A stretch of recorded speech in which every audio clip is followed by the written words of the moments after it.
talking about Nietzsche's view of knowledge and truth, and seeing how he takes the pluralism between different viewpoints to be simply an extension of various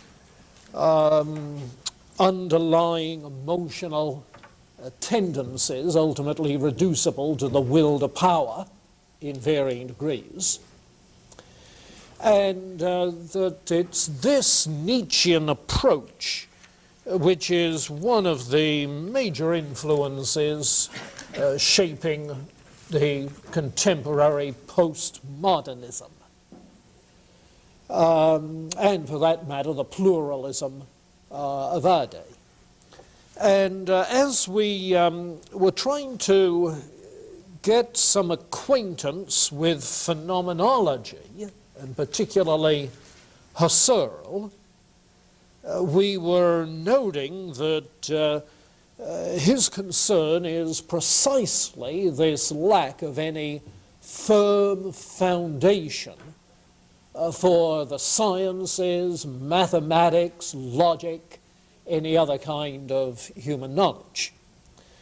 And he blames this on naturalism, a naturalistic philosophy, with its attempt to explain human knowledge in terms of purely natural processes. So you get historical explanations, you get psychological explanations. He talks therefore of historicism and psychologism. And of course Nietzsche would be a prime example of psychologism, a psychological explanation of the knowledge claims which people make. One of the other tendencies of his day, which he is criticizing, is the work of a neo-Kantian philosopher whom we mentioned back then, I think, Wilhelm Dilthey, who was interested in philosophical worldviews and classified worldviews into three sorts, each of which he attributed to some aspect of human psychology. So that you get, if you like, the rational mind, you get the value-oriented mind, you get the empirically concerned individual. In fact, the three things that Jaspers was trying to pull together in terms of what constitutes the whole of authentic human existence.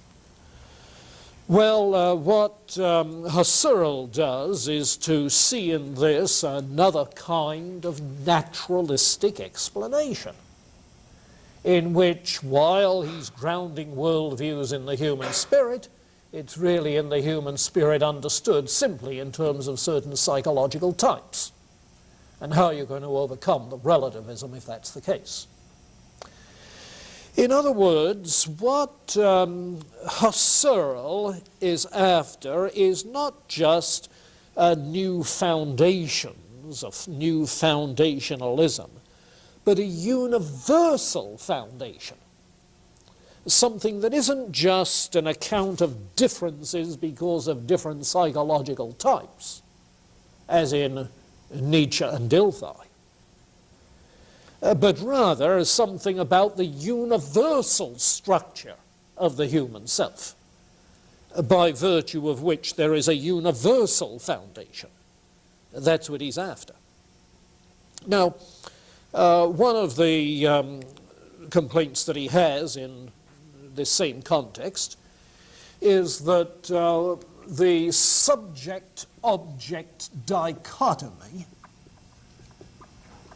which has dominated thought since Descartes, asking for an isolation of the object from all subjective influences in our thinking. That subject-object dichotomy is really very artificial. After all, if you're saying, I know something, You're hardly getting at what knowledge is if you just represent the object. The I know is an act of the subject. And it is the loss of that human subjecthood, the loss of an adequate understanding of the human spirit, which is what ails the naturalistic philosophy, and what therefore underlies the failure of naturalism. So what Husserl wants then is, if you like, and this is what he calls it, a science of the human spirit, or a science of the human consciousness, a science of the I. Now, that, of course, is the sort of thing that Descartes attempted. At least that's where Descartes started. But while Husserl goes back to Descartes, back, that is, to the beginning of universal doubt, out of which the cogito emerges, I think, for Husserl's purposes, Descartes was not nearly radical enough in his suspended judgment. He suspended judgment on everything that could possibly be doubted, but immediately jumped from the I think to the assertion that he's a thinking thing.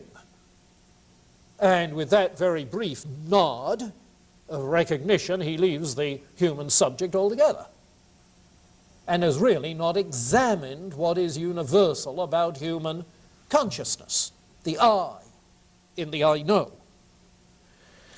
On the other hand, Immanuel Kant, in asking what is it which orders and unifies our experience, our knowledge, the whole range of human consciousness, comes up with the transcendental self and talks of a synthetic unity of apperception, you recall. Now that Husserl seems to find more the direction he wants to go. What Kant called the transcendental ego, the transcendental self, the transcendental self. Kant, in the rational psychology section of the Critique of Pure Reason, discusses, you remember, you read it, you outlined it, discusses some of Descartes' attempt to get at the I, the self, and decided that those metaphysical speculations simply did not have adequate grounds. Husserl is not discouraged by Descartes' failure. What Husserl attempts to do then is to go back to the Descartes foundations and see if he cannot, from that starting point, elicit something of the universal structure of the transcendental ego.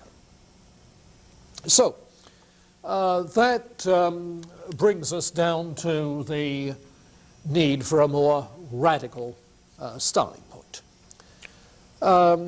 I might mention that when he was asked to lecture at the Sorbonne, where everybody has to pay homage to Descartes, I mean, he's the patron philosopher, patron saint of French philosophy, what he did was to present lectures known as the Cartesian Meditations. Cartesian Meditations. Starting with Descartes literally and trying to describe his methodology in relationship to Descartes. Well, what he does do then is to talk about two aspects of the phenomenological method that he wants. First of all, bracketing. which is simply suspending judgment, the sort of thing Descartes did about all objects of thought and objects of perception. He uses the term epoche at times. That's the term that the Greek skeptics used for suspended judgment. So bracketing, suspense of judgment, epoche. Descartes did it with whatever could be doubted as part of his methodology.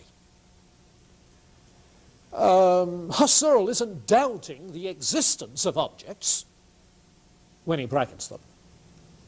He never questions their existence. His concern is why we do not have a more well-grounded knowledge of their very essence. That's his concern. The foundations of knowledge. So in bracketing objects of knowledge, he's bracketing variables between particular bits of knowledge, particular kinds of knowledge. In fact, he emphasizes consciousness sometimes much more than knowledge, and brackets all the objects of consciousness. Consciousness of all sorts, not just consciousness of some clearly articulated understanding. All states of consciousness. And he tries to get at that universal structure of consciousness. All particulars, all theories, all interpretations are bracketed. I might add that at the beginning of his work, he tried to maintain a purely theoretical attitude. That is to say, not involving any practical dimensions of human existence like the pragmatists do in talking of human knowledge. But in the later stages of his work, he talked of even bracketing that theoretical attitude, which is an artificial sort of thing. Recognizing that when I say I know something, you see, what I'm knowing is something as part of my overall world view, the overall way in which I live. What I know, how I know, is ingredient to my Lebenswelt, my lived world. And what he wants to do is to get at the I of the lived world rather than the I of some abstruse theoretical knowledge of the world. So the I know of pre-scientific consciousness, the I know of a pre-theoretical consciousness. That is to say, the I know of ordinary life. That's what he wants to get at. Now, that latter move of his led to the attempt of students of his to do a phenomenological description, not just of the I know, but of the entire activity of the I in the life world. And that's the sort of thing you find in the existential phenomenologists like Heidegger. So you can see that they grew out of Husserl at precisely that point of bracketing the theoretical scientific attitude and trying to get at the I who is there within the world in a pre-theoretical, non-theoretical basis. Put that another way. Come back to this subject-object dichotomy.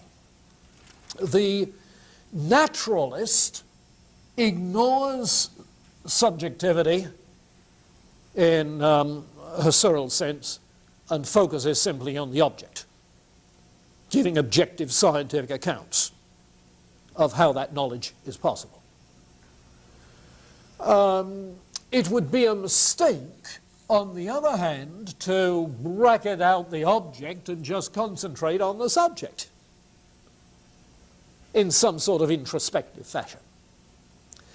Because there is in the life world, there is in reality, no such thing as the I of I know without an object of knowledge. So what you're trying to study really is not the subject, not the object, in the sense that Descartes said, that's a thinking thing, that's an extended thing. No, what you're trying to study is the hyphen. Yeah, what is the relationship between these two by virtue of which we have knowledge? Because the I know something, know is the hyphen, you see. So what is that universal structure of consciousness of which knowledge is a phenomenon? You see, that's the question. Well, that same sort of thing becomes evident in the existentialists when Heidegger says that our existence, Dasein, literally being there, you see, it's not a private, isolated being, my being. It's a being there in the world, you see.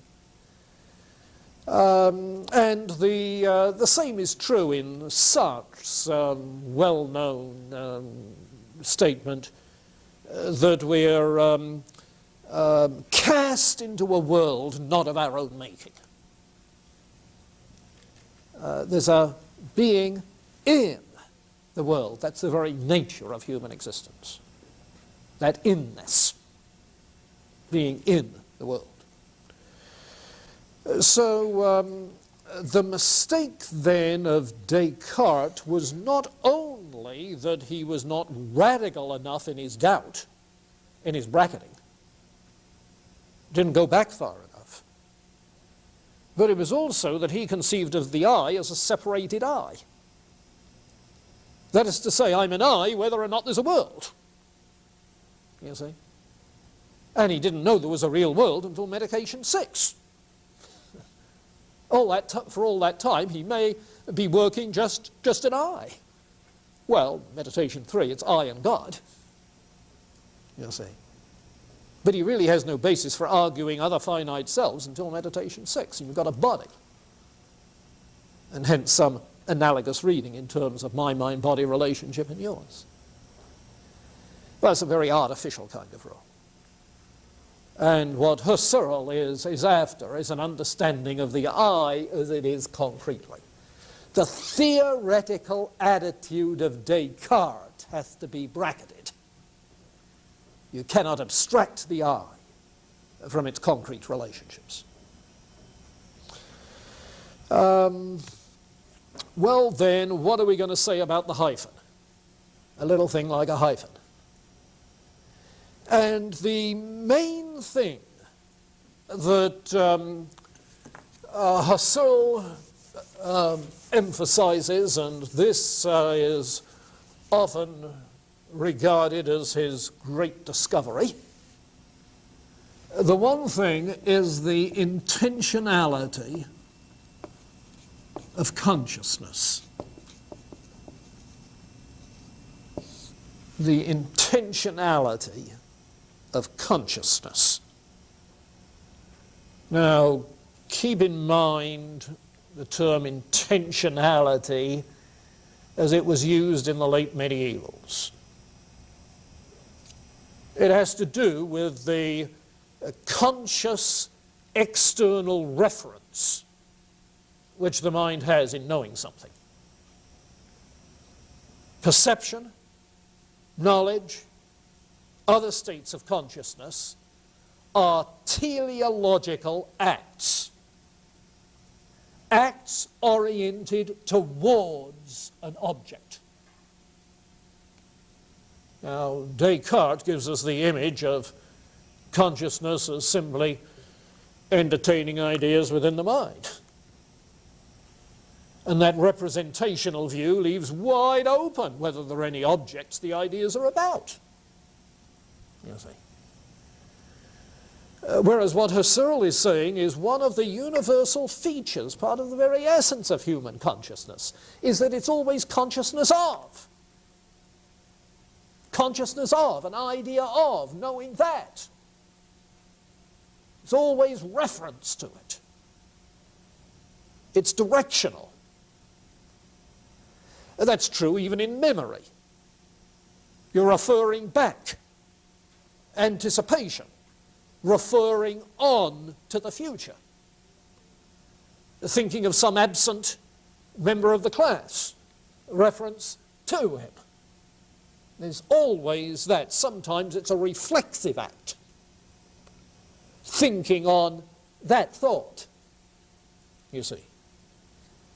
But this is the very nature of the act of consciousness. It's not a passive sort of thing, the way Locke pictured receiving ideas, passively, tabula rasa.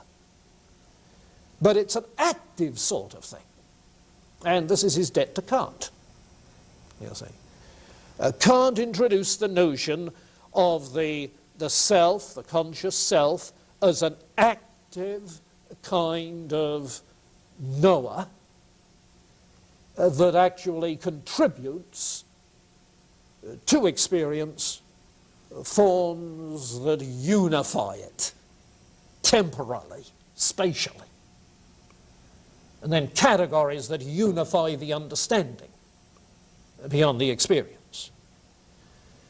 Now, this is what Husserl then is referring to, that act of consciousness that does something. What does it do?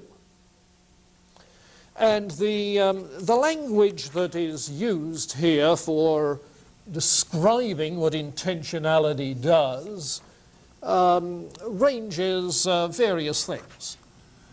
First, it makes the object present to me. Yeah. The object does not present itself to me passively opening the door. You see? But I, by, as it were, giving attention to, get the reference there, by giving attention to something, putting my mind to it. See what we're saying? Putting my mind to, giving attention, looking at. What I do is to make the object present to me. I bring the object in. This is sometimes said as a constitutive act. Yes, because in the act of knowing, I constitute the object an object of knowing. In terms of the subject-object relationship, there's no object without a subject. How can it be an object if it's not an object for some subject? Any more than there isn't a subject without an object. How can it be a subject if there's not a subject to have some object? You see. And so what it does is to constitute the object for me that it is. You see. Now that's almost Kantian. In the act of knowing, the thing in itself becomes a thing for me. In knowing, I constituted a thing for me. You see. Well, in addition to constitutive, it is a constructive act. Just as for Kant, it is the time form that schematizes the understanding. So the very nature of my knowing, you see, constructs the overall situation, pulls it together for me. It's not just the isolated object, but the whole scene that is interrelated for me. All knowledge is in that sense self-referential. It's like, here I stand, I can see no other. Because from where I stand, I see it all in these relationships, in relationship to me, the knower.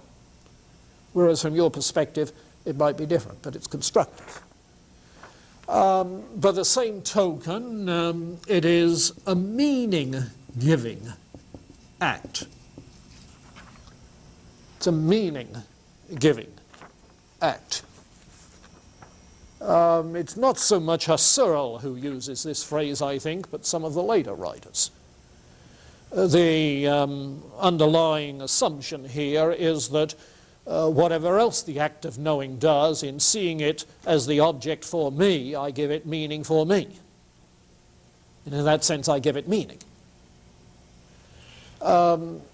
The confusing thing is that intentionality with its referentiality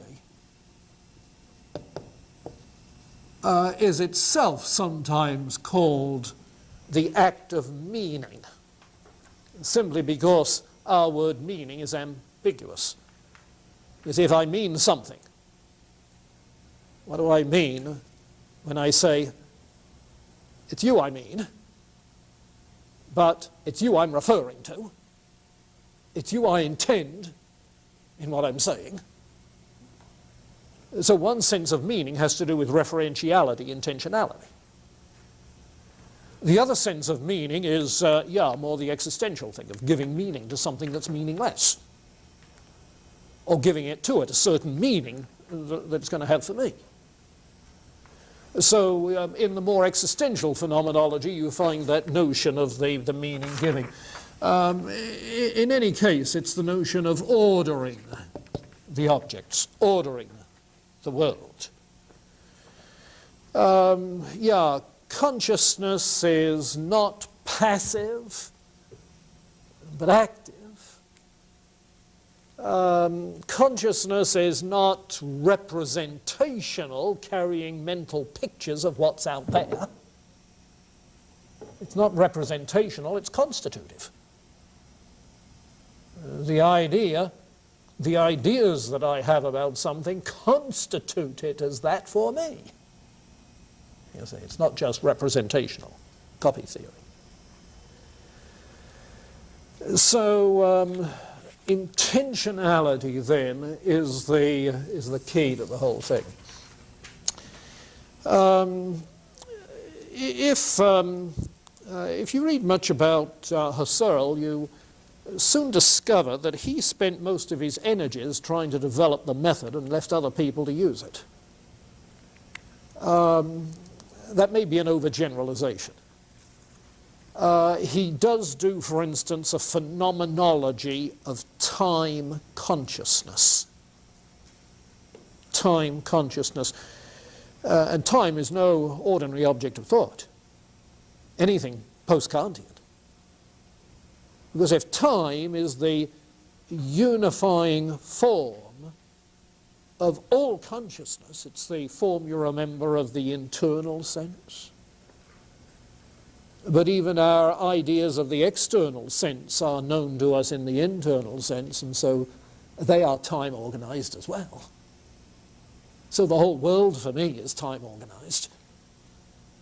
Well, what he's trying to do there is to do a phenomenology of that time consciousness, which is really getting at the heart of the Kantian sort of thing. His earlier works, things like the foundations of mathematics and logical investigations, are attempts to do the kind of phenomenology which would establish the foundations in the universal structure of the self of mathematics. That is to say, of logic. You see, the foundations of logic. In fact, this little book of Husserl, Phenomenology and the Crisis of Philosophy, actually contains two essays of his. One is entitled Philosophy as Rigorous Science. His point being that none of the other sciences is rigorous because none of them has underlying foundation that validates scientific method. Not even logic does. Mathematics doesn't. So he's calling out for a philosophy which will establish those foundations. The second is called, let's see, the full title, Philosophy as Rigorous Science. Let's see. Oh, I wrote it down. Let's see.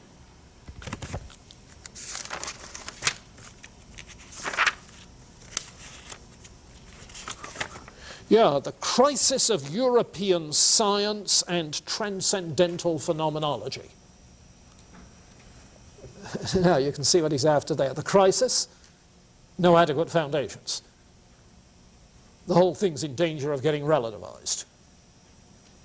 And transcendental phenomenology, yes, a phenomenology of the transcendental self which will arrest that process and establish adequate foundations. So that's the overarching concern of Husserl. And it inspired a whole following of people. I remember back in the, when would it be? Oh, in the 1960s, I guess it was. I attended a meeting of the Society for Phenomenology and Existential Philosophy out at Yale. And that meeting, as people were standing around in the lobby of the meeting place, people would come up to you, assuming that you were of like mind with them, and rave in almost messianic tones about the project they were involved in. Increased numbers from last year. It looks like we're gaining ground. That sort of thing. A real messianic kind of spirit to it that was sort of fascinating to catch that enthusiasm, which it's almost a religious enthusiasm. It was interesting to see. Well, Hegel. Pause for comment. Hegel. Husserl. Pause for comment. Question. Okay, you'll find that Stumpf is pretty clear on this. He's also good on Heidegger, so be sure to use them. Now, let me take then the next step from Husserl to Heidegger himself.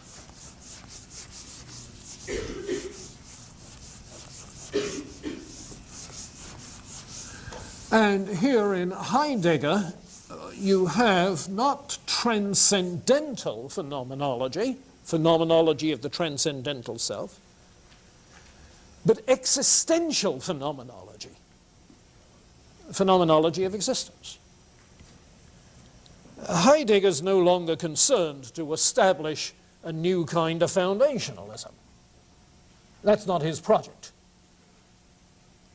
The problem with Husserl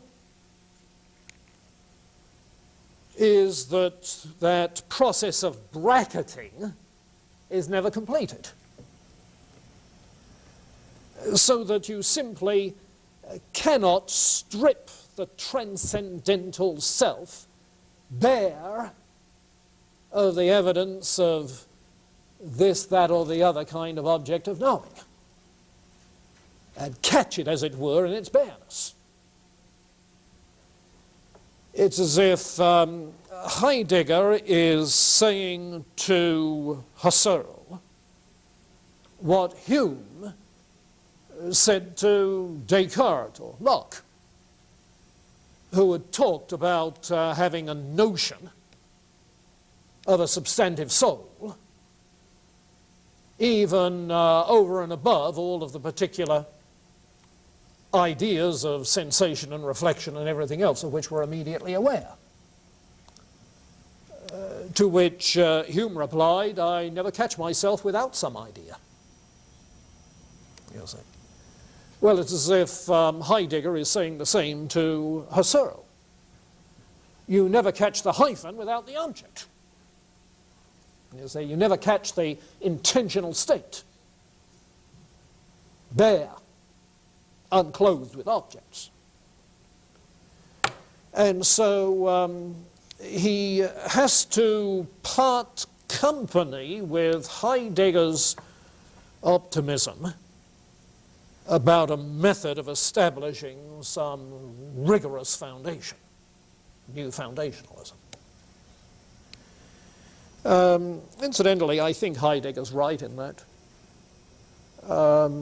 It seems to me that any attempt you might make to bracket presuppositions, bracket reference to some particular object, is going to be very difficult. It's a kind of abstraction, thinking of the hyphen relationship in abstraction.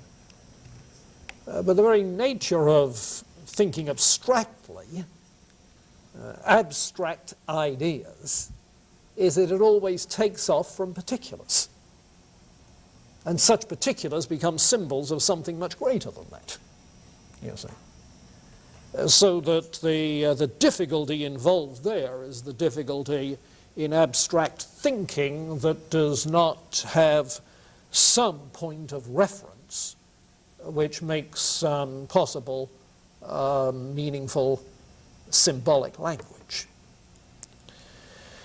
Well, instead then of what Husserl is doing, what Heidegger proposes to do is to use this phenomenological method of describing structures of things, to use this on conscious existence, on human existence, to a phenomenology of human existence. That is to say, what Husserl's method involved was not only the bracketing, but I see I rubbed it off, eidetic intuition. Eidetic having to do with ideas, where idea, you remember, was Plato's term for the forms, the ideals, the universals, the essences. So eidetic intuition is an immediate awareness of those universal essences, of the universal structures of consciousness. And what Husserl was wanting to do was to describe what one finds, what one observes, in that eidetic intuition, like intentionality. Well, what Heidegger wants to do is to focus not on some universal structure of consciousness underlying all knowing, but to focus on universal structures of existence, what are called existentialia. Existentialia. Now, what he's trying to do is to distinguish categories of objects,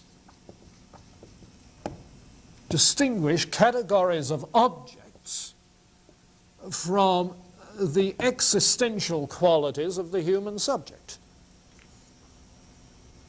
Let's see, what are the universal existential characteristics of being in this world? Existential referring to the conditions of the subject in this world. So that the hyphen becomes not a knowing relationship, but a being in relationship, with all the existential qualities that that entails. Now, at the same time as he's dissatisfied with Husserl, he also has problems with other existentialists, people like Nietzsche, even Jaspers. He refers to all sorts of them. Because what they are doing, he calls simply the elucidation of existence. Yeah, they're trying to elucidate the way in which we feel. the way in which we experience our existence, the elucidation of our existence. Oh, they may be trying to elicit some authentic existence, the elucidation and eliciting of existence. In other words, what they're doing is abandoning any traditional philosophical activity. The traditional philosophy, all the way back to the Greeks, was concerned with being, capital B. Not just elucidating our existence in the world. So that the Greeks were interested in the arche, the basic stuff. If you like, in the ground of all being.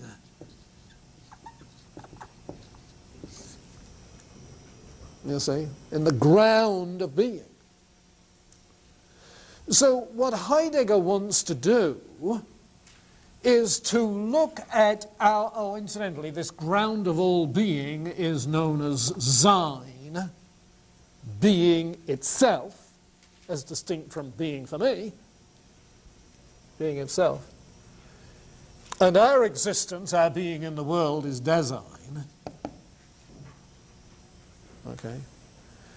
So what Heidegger wants is to do a phenomenological description of Dasein, our being in the world, to see if the ground of being, being itself, the ground of being appears, you see, is present to us in our Dasein, in our being in the world.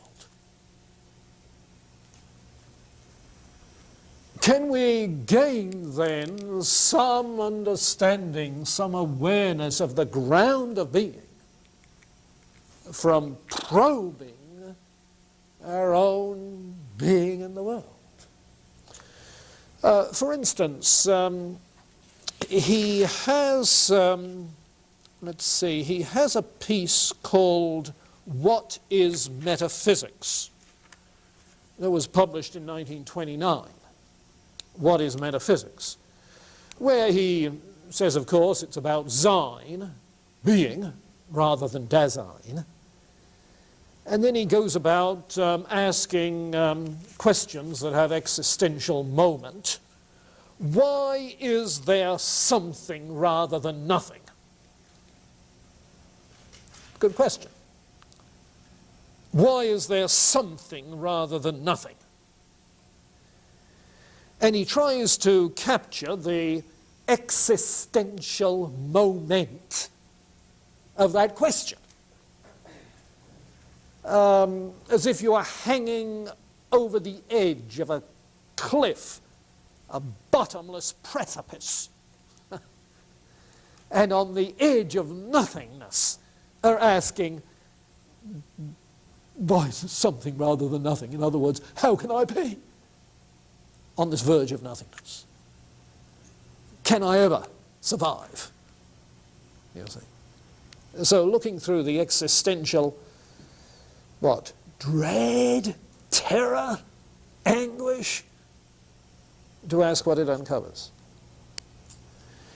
And similarly in some of the other of his writings, similar sorts of things.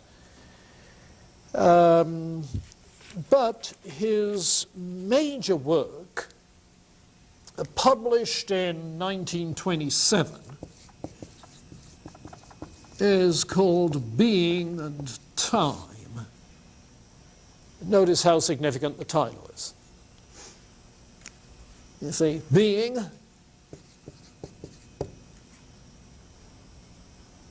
and time. So the title is Sein und Zeit. Now being, sure, he wants to get at the nature of being. Time, yeah, the temporality of our existence, of our conscious existence in this world, that's what's likely to uncover the existential qualities and stir them up. You see. And in any case, in the Kantian tradition, it's time which structures our conscious existence of anything. So what then is revealed in this? Now, when I say in our being, what is revealed in that, he's not saying what can we infer from it, Descartes style. You see, it's not that he's trying to take mental representations and do a causal inference. No, but do we have a direct awareness of the ground of being in the consciousness of our own existence? You see? When you hit rock bottom, is there something there? That's what he's asking. Well, his big project in Being and Time then was a phenomenology of design. His intention was to describe these existentialia, the universal structures of consciousness that being in this world. Universal aspects of it, revealing structures. He only completed half of the project. Part one, which has to do with temporality and our being, Dasein. Part two, which was to have to do with temporality and being itself, Sein, he never got done. Why not? Well, it's usually said because he became convinced that this wasn't the method to use. And so it was only half done. The question seems to have been something like this. Even granted that something like being itself is disclosed in our conscious being, how are we going to interpret that? How are we going to understand it? Time may be the structure of our being in the world, but is it the structure of being itself? However would we know? You see? And so he feels that we need to get a more direct kind of approach towards being itself. And that's where he turned to more existential ways, like the why is there something than nothing question,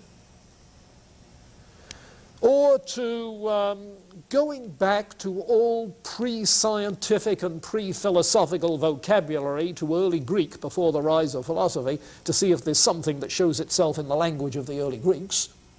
And he does all sorts of interesting etymologies. Trying to get at that. For instance, he asks himself in a little essay called On the Essence of Truth, what is truth? And the etymology that he uses repudiates the conventional view of truth as the correspondence between thought and thing, or as Aquinas put, the adequation of thought to thing, repudiates that. And etymologically looks at the Greek word aletheia, says there's the alpha privative that negates, and here's the word for a stone or a rock. So truth is saying something about no stone? Yeah, that is to say the rock, the stones are all rolled away, and now you can see what's under them. So truth is the nature of something that shows itself. You see? That is to say, what appears, the being that appears to you in your own existential moment. That is true. And interestingly, how that coincides with our phrase, a moment of truth. A moment of truth. You see, in which you were forced to reveal the sort of person you were You revealed it to yourself in that moment of truth. Well, let me come back to being and time, however, and a few comments about some of the things he does there, which I think are particularly important. One of the things that immediately becomes evident is that in trying to describe Dasein, one's being in the world, one's conscious existence, inevitably he uses the word I. Yeah, as any of us would. He's first person. Or perhaps the word you. You see. But he's using the word I not in the sense of a unique individual. But the I is conceived as universal. That is to say, he's looking for the universal dimensions of I-ness, of the hyphen. The universality there, not the idiosyncrasy, but the universality. The I is universal. Now, you say that's odd. Not if you've read Hegel. Because in Hegel, what you find is that the I, the individual, is a synthesis of the universal and the particular. Remember, in his logic, you move from you move from universal to particular to individual. So the individual is the concretized universal, what Hegel called the concrete universal. Universal possibilities, universal characteristics concretized in the individual. So the I is universal. Now, it seems to me that's a very important notion. Because if you're trying to find universal points of reference in response to relativism, pluralism, and so forth, what he's saying is that even though you may examine the individual, there's something universal about every individual. No, the universal is not just an empirical generalization about particulars. You see, it's not something you deduce from a collection of particulars. It's something that appears within the particulars. So that you can say that there are certain universal human characteristics of a skeletal thought, which get fleshed out in particular ways in individuals. So the universal and the individual are not separate things. The universal appears in the individual, which is why being can appear within our being in the world, because ours is a particular manifestation of being itself. The I is a concrete universal. He uses the word facticity to describe the experience of being sort of a bare fact, insignificant, just an object in this kind of world. He uses the term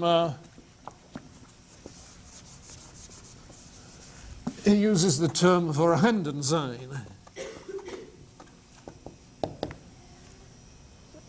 to describe the status of something which is just an instrument, a tool used by others. Vorhandensein is to be on hand, something that's on hand, just there to be used.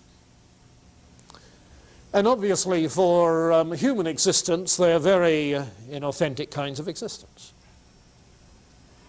He uses the term existentiality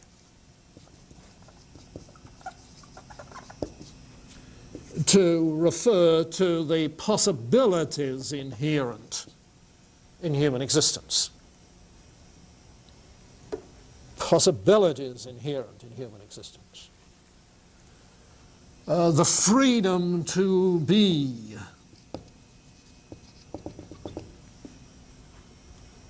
That is contained in human existence. He uses the term forfeiture and fallenness to speak of the experience of forfeiting the kinds of possibilities that human existence involves. He speaks of conscience in those terms, and the term being unto death. Significant. As if there's intentionality in all consciousness, then the consciousness of our own existence, of our own life, existence, is, among other things, a consciousness of being unto death. Time's running out for all of us. You think. The existential quality there, being unto death. He speaks of Mitsein. There's another such universal feature. Mitsein is literally being with, togetherness. Yeah, that's prior to being alone. We're basically relational beings. Our conscious existence is always related, our identity is always related to that of others. Mitsein. As Martin Buber says, I, thou, hyphenated, is prior to I. Yeah. Mitsein is prior to just the self. But the particular thing that might be worth noting is that he regards, how he regards understanding and language. Because here you get that postmodern theme coming through again. Understanding is a way we have of projecting the meaning of our design onto objects. So that in the subject-object relationship,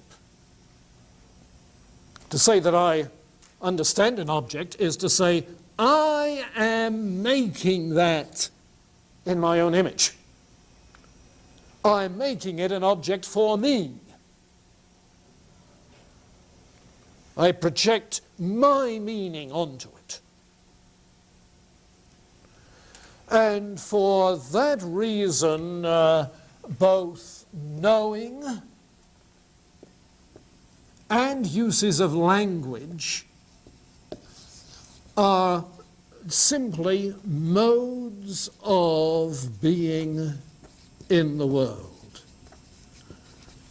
However can you live, survive, exist in a world like this, somebody asks. Oh, by projecting meaning onto it. Your meaning. And by naming things where the name gives it the meaning you want it to have. You see? And by talking about it in ways that are more significant for what they reveal about you than what they reveal about the thing. You see? What then is the quest for truth? Well, the quest for truth is the quest for the uncoveredness of being. No stone. Quest for the uncoveredness of being. So the quest for the truth about anything else is simply an indirect way of engaging in the quest for the being which shows itself within my existence,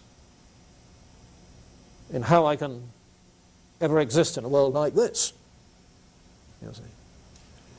And it shows itself, therefore, in my uses of language, so on and so forth. So he has that thoroughly postmodern view. And it is that in Heidegger which is picked up on by Gadamer in his Truth and Method, which is the classic of phenomenological hermeneutics that we'll be talking about later. Well, question, comment? You'll find almost the same view of knowledge in Jean-Paul Sartre. Not in the book you're reading, but in his larger work, which, parallel to Heidegger, is called not Being and Time, but Being and Nothingness. Being and Nothingness. Okay, now, next time I want to talk about Sartre. Would you bring the Sartre book, Transcendence of the Ego, with you? And hopefully you will have given it a first reading. I say a first one because I think you'll have to do a couple to get the hang of it.